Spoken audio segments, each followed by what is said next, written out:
হযরত ওমর ফারুক রাদিয়াল্লাহু তাআলা আনহু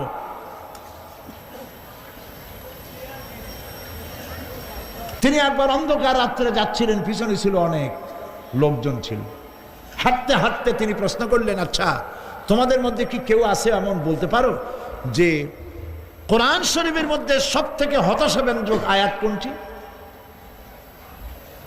একজন জবাবে বললেন, অন্ধকার, পিছনে অন্ধকারের মধ্যে পিছন থেকে একজন জবাব দিল, ফামাইয়ামাল মিসকালা যাররাতিন খায়রান ইয়ারা ওয়া মাইয়ামাল মিসকালা যাররাতিন শাররান ইয়ারা।